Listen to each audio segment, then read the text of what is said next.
Hello everyone and welcome to episode 307 of the Mark and Me podcast. As always, I'm your host Mark. Now on today's episode, I'm joined by the UK rapper Che Lingo. On today's episode, we get to talk about his collaboration with Crunchyroll. Not only that, his love for anime and manga. We talk about how the world of anime came into his life and his life growing up and how he got into being a rapper. But not only that, we also talk about his independent record label that he's now on, and so much more. And that's all coming up for you in just a couple of minutes' time. On my last episode, on episode 306, I was joined by the beautiful actress Ellen Adair. On this interview, we got to focus and talk all about her brand new film Heard. We talked about her career to date and so much more. And this was also part of my video podcast, which is now on YouTube under Mark and Me TV. If you haven't checked this out, there's 6 videos there right now, and the channel's only been going a month, but it's been getting some amazing numbers, some amazing feedback, and if you haven't checked it out, go on YouTube, type in Mark and Me and hit that subscribe button. But today it's all about the rapper Che Lingo, and we get to talk all about the collaboration with Crunchyroll, what it was like to work with Miku Nakamura, and so much more. So I think the best thing to do now is to get to the interview. So here's me and Che Lingo talking all things music. Hi Che, welcome to the Mark and Me podcast. Hello Mark, how are you? I'm really good, thank you. It's a pleasure to have you on the show. What I do with all guests that come on, I've just hit over 300 episodes, but every guest gets congratulations, the same first... bro. Thank you. Everyone gets the same first question. When you were growing up, what was that first album that you remember buying, maybe with your pocket money, or was passed to you from a family member that made you fall in love with music? Wow, what a question. The first album. If it's embarrassing, you can admit it. Mine wasn't great. Mine was like Cooler Shaker, so it wasn't that, I tell people it's better than that, but That's so hard. I don't think it was an album. No? I don't think it was an album. I think it was more of a moment than it was an album, but it was obviously related to music. I think it was seeing Chip or Chipmunk at the time on Westwood, Chipmunk and Ice Kid on Westwood, spitting grime when I was in I don't even know, year 6 or something like that. I think that was the moment for me. I was like, raw, these men look like my age. Do you know what I mean? They look young like me, but they're on big radio. Do you know what I mean? And at that time, radio was a lot more potent. So it was before we even understood what virality meant to the internet, they were going viral on the internet. Do you know what I mean? And at those times, not everyone could afford to even have a phone. So you had to congregate to watch certain things on someone's phone if they managed, they were lucky enough to be able to buy one. So yeah, it was that moment. I was like, raw. And to see how everybody reacted to it, just from them spitting about their lives, I think that was a very pivotal moment for me. I grew up with reggae in my home, so there was always soul in my house, but I definitely think when I left my home and I was in the outside world, because obviously the world is a teacher just as much as your parents are. So I learned from the world raw, you can really just be out here telling your story or telling a story in a poetic way, and you can live off of that, you know what I mean? Because they were clearly living off of that in some capacity and yet to know what they would do. So I was like, raw, I want to take that step. I was inspired that way. So that was the moment you knew yourself that you wanted to be a creative artist and a rapper and hopefully make a living for it and do it every day. Yeah, I was already predisposed to music as well, because obviously what was going on in my house with the reggae, and my grandma's got a massive vinyl collection, and I was also going to the youth clubs in my area quite a lot. I was frequenting them quite a lot, and to go to the studio just to look at equipment and just be around it. I took a course when I was 14 or something like that, super, super young. And it was a 6-week course on how to produce music. And within that time, that was the first song I'd ever written and produced myself. And it made it onto the same radio stations that I'd heard these men spitting on. Do you know what I mean? So that was not only do I have a passion for this and am I inspired by the things that happen in this space from people that look and come from similar areas and similar backgrounds to me, but I clearly also can affect things in this space, you get me? Because I've managed to make it here. So I've managed to get my song here and nobody even really knows who I am. So that means the song must be good. Do you know what I mean? So Definitely. yeah, I think a constellation of events around music, not necessarily a specific album. Now, obviously, today we're going to talk about anime and manga. What was your first experience and introduction into the world of manga? Because mine was more on the anime side, but I did watch the Street Fighter 2 cartoon when I was growing up on VHS. One of my friends had it, but Spirited Away and Howl's Moving Castle are some of my favourite anime of all time. But I was wondering, what was the first kind of films or shows you remember watching that made you fall in love with it? One Piece was even before Crunchyroll's birth, respectively. I was watching it on like Western channels, like, and it was like things. It was just like between One Piece and Dragon Ball Z and Pokemon, mostly on a Saturday or like a weekday evening. I think I remember one time I wanted to watch. It was actually the episode where Goku went Super Saiyan for the first time, and it took him like 3 episodes or something to like actually achieve the form. And I had such a tantrum at that time with my nan, because she wouldn't let me stay up because it was like a Toonami thing. It was like a past 9 o'clock type situation. But I had school in the morning. I just remember having this mad, like, you don't even know how important this is to me to watch this character do this thing. Like, this TV, is, do you know what I mean? No, but it was though. It actually ended up being like one of the most, still to this day, one of the most like sought after moments in anime, full stop. So yeah, like I was literally watching history in the making when it comes to anime. That was a core anime memory for a lot of people. So you get me? And it inspired so much, you know what I'm saying? It inspired so much to come after, like power systems and stuff. So, or even the manifestation of aura, like those kind of things. And it was illustrated so like intensely, you know what I mean? And I think, so between One Piece and Dragon Ball Z, and One Piece obviously was a lot more intricate with the way that it told the stories. And Luffy's character, and growing into what we know it is now, in hindsight, was like a lifetime. You know what I mean? It was a lifetime because it's been a number of decades, you know what I'm saying? Like over the time that One Piece has been alive. So yeah, I guess the conception was One Piece, Dragon Ball Z, Pokemon. And then you got to work on a podcast, didn't you? Anime to Z for Amazon, and obviously get to talk lyrical every week about how much you love it and all these different projects and titles. And that must have felt like a dream. Oh, bro, it was amazing because it came around the same time that I had just finished the first album, The Worst Generation, which is a nod towards One Piece in its title. And I was doing a lot, because obviously I'd released the album, so I was doing a lot more interviews and stuff.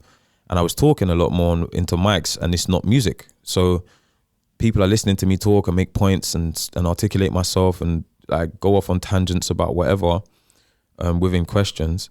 And they were like, have you ever thought about, like my close friends were like, you ever thought about doing podcasting, bro? Like you speak well, like rah, this, that. So I was like, nah, not really. And it got to the point where even my supporters were like DMing me, my fans were DMing me like, yo, you should have a podcast, bro. And I was like, okay, sick. And then completely randomly, we got the opportunity to do that. So it must have been to write the A to Z podcast. It's like, what am I going to talk about on my podcast though? Like, what would I say? Like, and then maybe some months later, we get this email saying, yeah, you can come on this podcast, and we're just gonna have you sit down and talk about anime. Basically, just go watch these anime and talk about that. Do you know what I mean? And I was like, wow. I could pay my rent just by talking about anime. This is crazy. Like, and I'm a musician, which means this is just an addition to the thing that I already am.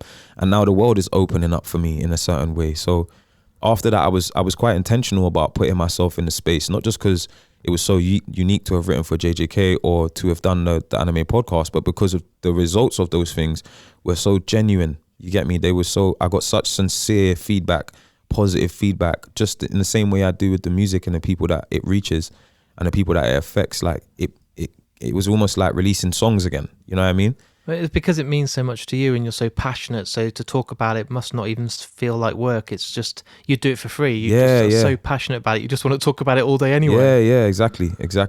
So to have that opportunity and then to be able to support my family with what that gave me, do you get me? It was just like, raw, I'm really out here living my purpose. This is dope. Like, this is so dope, which I think is a big point in anime as well. You get me? And And part of the reason I wrote the song, because a lot of those conversations that I'm talking about in the song hypothetically, or a lot of the conflicts that I'm discussing sonically, and the visuals I'm trying to make you see are like, it gets dark, but it does get lighter at the end. You know what I mean? It does get lighter. You do see there is hope at the end. So you just have to grim and bear it sometimes.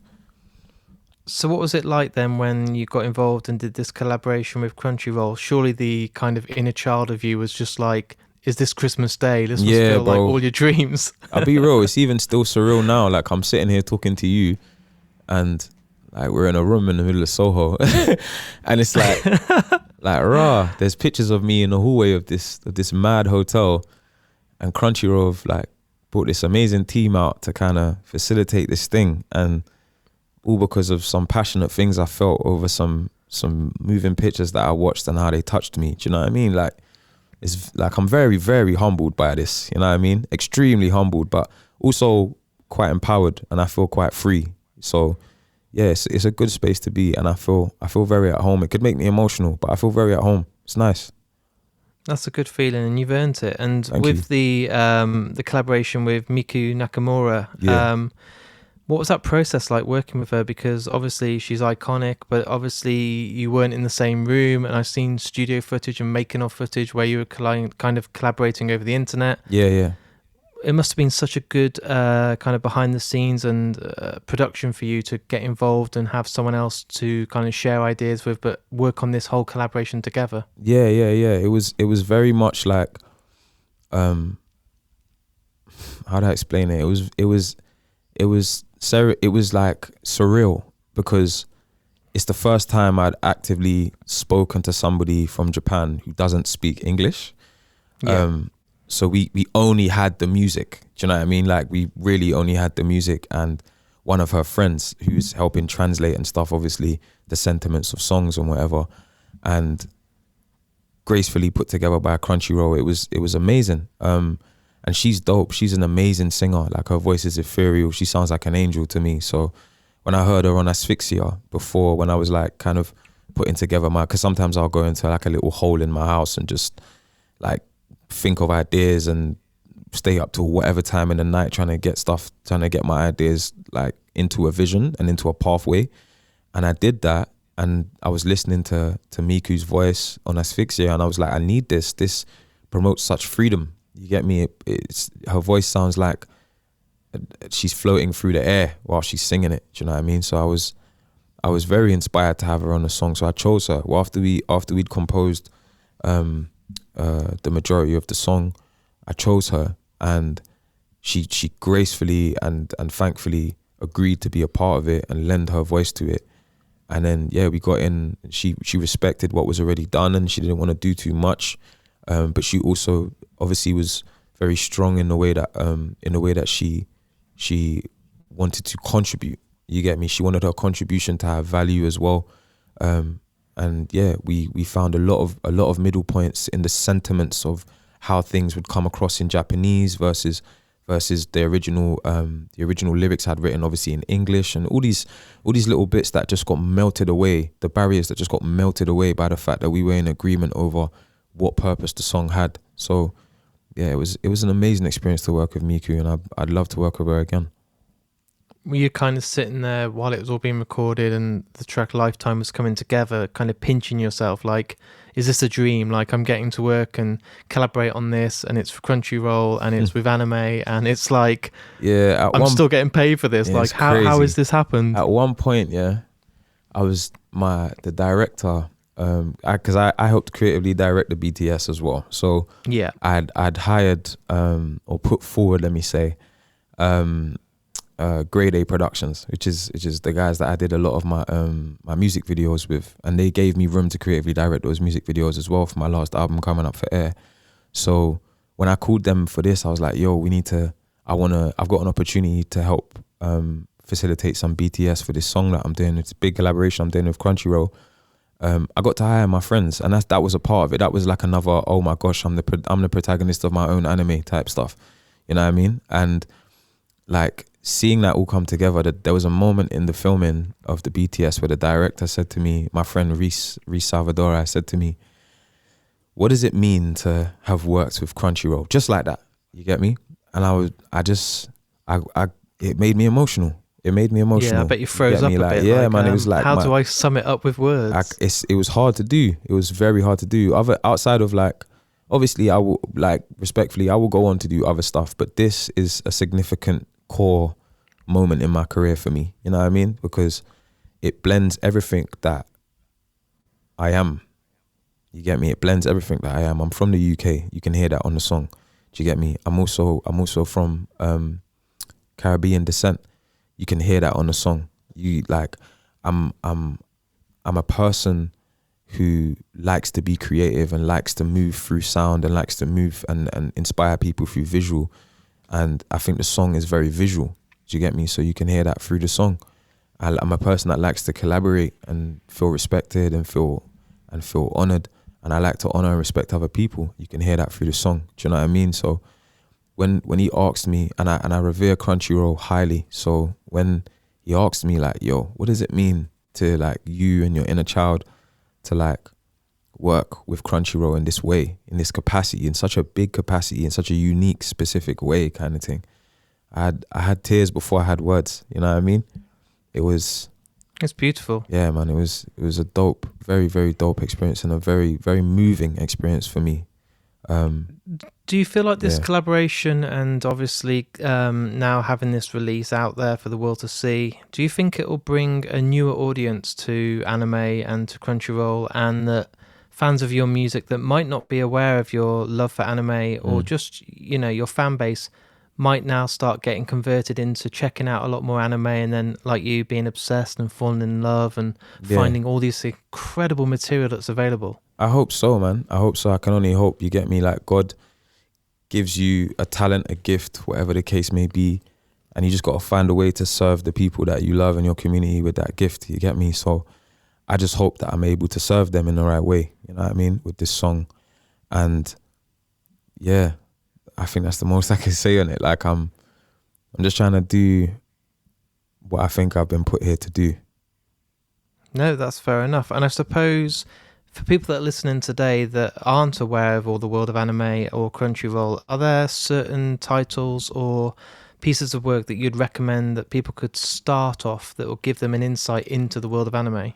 Oh man, that's again like full circle. It's I'd have to ask you what you're already into, you know what I mean, what you're predisposed to and stuff. So yeah, but I hope Lifetime is a bridge for a lot of people to, like, just go and have a go at it, do you know what I mean, and just see what might work for you. Read the synopsises go and scroll Crunchyroll, read the synopsises, download it. You get me? You could get a free thing, right? You could get a free 14-day. Yeah, you could get a free 14-day like anything. So just go and have a go with it, man. The risk is proof, innit? What's some of your personal favourite stuff then? The one that solidified it for me as an adult was Death Note, for sure. Oh, Death Note is incredible. Yeah, I think Death Note, I'm going to go on record to say this, and feel free to quote me. I think Death Note is actually one of the best pieces of writing of the last, well, I'm 30, so of the last 20 years. I'm going to go on record to say that, because movie, book, anything I've ever consumed story-wise, fictionally, like, Death Note had me if I could have done a backflip at the time, I might have. You get me? If I could have crawled onto my ceiling at certain points, I might have. The plot twists, everything, just insane. Character development, just forget it, bro. Forget it. So definitely Death Note. That was the one that solidified it for me as an adult. The first time I felt seen was definitely One Piece and Naruto. I think. Well, I'm 41, and Death Note for me is probably one of the finest pieces of writing I've ever had. I'm so happy you said that. Nothing else honestly touches it. I hope one day they can do it justice and give us the film version that we deserve. Yeah, for real, because it's incredible, man. I think world building. So I think identifying with character is definitely One Piece, in Luffy and freedom and all of that stuff. Especially looking backwards to where he is now in Gear 5 and stuff. Death Note solidified it for me as an adult, because obviously it was meant to be set in real world Japan with supernatural element and like psychological thriller element. And then I'll say 3. So the last one, I think world building wise, and power system. I started to respect power systems and world building when I watched Hunter x Hunter. I think that was a moment Nice. because you thought the Hunter exam was the end of it, and then they introduced the concept of Nen and the power system around Nen, and I was like, wow, okay, sick. We've got a Mind whole new blown. thing to like subscribe to here. Yeah. Do you get me? Like, yeah, man, yeah, and then Greed Island and all of these things, introducing the card game, and like, yeah, man, it was, that world building was very, very, very well done. So yeah, I think those three, One Piece, Death Note, Hunter x Hunter, for different reasons: character development, story, and world building. Does it feel really exciting or nervous that the track's just about to get released, and obviously people that are then going to go and watch stuff on Crunchyroll will then experience this song like they did with FIFA in the past, and then start Googling who you are and checking out the track on YouTube and stuff like that and getting all excited? Yeah, man, I'm looking forward to it. Do you know what I mean? Like, I am quite nervous because I want to be able to serve the community well. You get me? I just want to add something good to it. I want to represent myself well, first and foremost. I want to represent my family well, and I want to represent Crunchyroll well. Do you know what I mean? So I want to solidify the fact that they made a good decision. They picked a real one, and yeah, hopefully there's more to come. You get me? I was going to say, do you think there's a future to do another collaboration, hopefully with Crunchyroll in the near future, if this goes well? I mean, tweet them. Send them some tweets. Tag them in on Instagram. You get me? Scour the internet. We want more. We want more. Hit up everybody on LinkedIn and bother them. Yeah. Bother them. Do you know what I mean? Get in their inboxes and bother them. Tweet them. We want more. Yeah, we want more, please.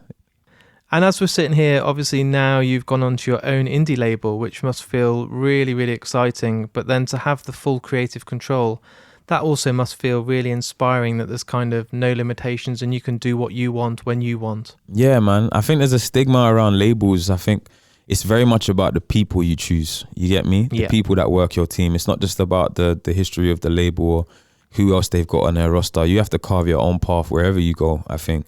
And I think my freedom is just a reminder of that. And I say freedom very loosely because I was still very much in control of what we released and what I submitted when I was a part of the label. But at the same time, like this newfound energy and this newfound freedom that I have after kind of working with wider teams for 3 years, it was a great experience and I learned a lot. You know what I mean? I would never ever talk that down because it's very, very much about the people, and they were great people. So definitely. But being independent again, like I was in the beginning when I was writing like Same Energy and all these other songs, is like an amazing. It's like Luffy Gear 5. Do you know what I mean? I can literally create whatever I want to create now and do whatever I want to do. And I was doing that before, but not in the same way and with the same world. Do you get me? And it's a different set of tools I'm working with now, especially with this Crunchyroll song with Lifetime, having Miku like lend her art to this song and Crunchyroll just as a whole just supporting me as an artist in that way. Do you get me? And helping me promote more of that freedom and inspiring more of this, more collaboration. And what an amazing journey Crunchyroll have been on. The size, the scope, the way they're growing so fast all the time. It's just what a name to work with. Like I said earlier on in today's interview, I'd be pinching myself all the time. Like, is this really happening? Like, please don't wake up and this is all a dream. Do you know what I mean? Like, I'm very like present. I'm very present. You know what I mean? So as much as I might sound super chill inside, like my inner child is like, bro, like this is crazy. You know what I'm saying? Like, this is crazy. Keep what breathing. Are you doing? Do you know what I mean? Yeah. Like, what's happening right now? But I'm gonna, after the song comes out, there's always this kind of like pre-release anxiety, PRA, that artists might have sometimes. And yeah, man, I just want it out now. I want it to come out now. So yeah. I do it with podcasts. I interview people, massive names, and I'm like sitting there ready to hit that publish button, and I'm kind of got that fear. My kind of rib cage is sore from my anxiety of like, I really hope people like this. Yeah, and then you hit it and you kind of just got to sit there with anticipation and just hope that people like it as much as you do. Yeah. And even to be fair, like, I know I've done it from an integral place, you get me? And I know I was sincere in every single word. So the world can only have so much of an opinion on it, you get me? With respect, because you have to protect your own energy and you have to protect your mental first. You get me? And seeking yourself in digital spaces is always a treacherous and arduous journey. But very much so. That's why you go outside. You know what I mean? Go outside and see your friends, see your family, and push to be the person that you identified with in those anime characters. You get me? And do that on Crunchyroll as well. And what is next for you then? So obviously once this is out there for the world to listen to, the song will be out there, people can see it, but are you kind of then going to focus on some more of your own music? Or Yeah. This is my first independent song since my last album. You get me? So yeah. And exciting. Yeah, in three or 4 years, this is my first independent track. So I'm super gassed to just be more present. You get me? I was very present during that time with myself. I'm a super simple guy. I'm just gonna go back to watching anime, to be honest. Just chilling out and just doing push-ups and drinking water and watching anime and chilling out and hanging out with my friends and just living life so I can write better music. See, people are listening thinking, I bet they have this amazing life, and I'm going to literally go and walk the dogs, relax, probably watch some anime as well now we've talked about it heavily, and just do some editing, you know? Yeah, man. I'm just trying to find the art in those moments, you know what I mean? And then just write songs about that. So yeah, there's definitely going to be more music coming. I definitely want to take a trip to Japan in 24. And just see what else we can do and build, you know what I mean? So yeah, follow me up on the socials and stay in touch. My final question for you today, and I ask this to everybody, is to try and make the podcast as original as I can. Mm-hmm. I ask the artist or the guest that's been on to choose the very final piece of music that's played. Okay. It can be any song, any piece of music, anything that means a lot to you. But as this interview is all wrapped up and ready for the world to listen to, what song would you love to be chosen to be played out that you just think is the first song that comes to your heart and soul when I ask the question? Lifetime. Yeah, Lifetime, definitely. Lifetime feat Miku, definitely, 100%. Of course, play your own song. Yeah, get more people listening. Why not? Perfect. Our time's up today, but I just wanted to thank you and wish you all the luck with this release. A massive congratulations on your own label and this collaboration. And I hope that our paths connect again in the near future. Definitely, man. Thank you so much. Have a wonderful day, my guy. No problem. And you. Take care. Peace. So there it is. There's my interview with me and the rapper Che Lingo. And as you heard, we talked a lot about the partnership now with Crunchyroll. You can go and check that out now and listen to his track Lifetime, which is available right now and is absolutely brilliant. So go on Spotify, check it out. There's a great behind the scenes documentary as well, which you can check out, and so much more. And if you aren't signed up to Crunchyroll, give that a go. There's some incredible anime on there and an amazing lineup of such a variety of great animation. I want to say a massive thank you for Che for coming on the show. It was so good to have you on, and hopefully our paths will cross again in the near future. If you're new to Mark and Me because of this episode, there's over 300 episodes available all for free right now on Apple Podcasts, Amazon Music, Spotify, or wherever you listen to podcasts. Not only that, I've put a lot of focus over the last few weeks onto my YouTube channel. It's just come out and called Mark and Me TV. There's so much stuff coming your way on there, so please subscribe on that channel. It really goes a long way. And if you've really enjoyed today's episode, why not just take the time to hit that share button on Instagram or Facebook? Or why don't you just retweet it on Twitter? It goes a long way, spreads the word out. People might be a fan of Crunchyroll or Che's music and then suddenly listen to the podcast and become a fan for life. And that is the dream. Also, I do have a Patreon account, so if you are new to Mark and Me and want to support it, all the money that comes in via Patreon goes right back into the podcast and allows me to go out there and record more interviews for you guys at home. And you can literally sign up for as little as £1 a month. For that, you get a welcome pack with stickers, badges, and so much more, and exclusive episodes that are coming each and every month called The Lost Tapes. And there's a link on markandme.com to access the Patreon account right now. I'll be back in only a few days' time with another brand new episode and a brand new video on my YouTube channel. So until then, listen to Che Lingo, go and watch some stuff on Crunchyroll, and I'll speak to you all very soon.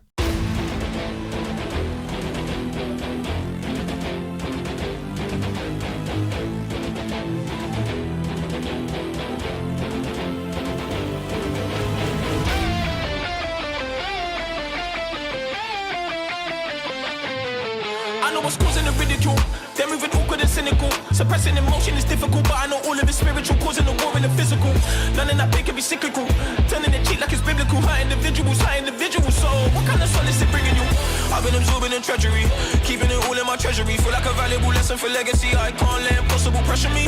Paying my people remember me. I'm taking all of the penalties, carded it all in my memory. Dancing with delicate energy, dreaming and smelling my liner. Stand the glass and it's so hard to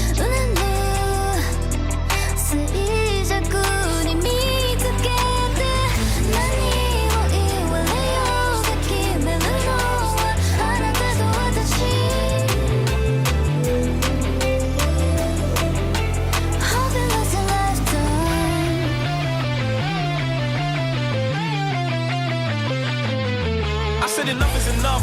Stuck in the rubble and rust, saving the pennies and bucks, living on leverage and love, taking the growth, giving back the grief. Now I got gems, different clarities, sending your soul, no guarantee, preserving the mind and my sanity. What did you see looking back at me? Mirrors and freeze all the vanity, show them in damn bigger gravities. Can't let it fall into tragedy. I be the change that I wanna see. I did it all for the family. I know that no one could walk for me.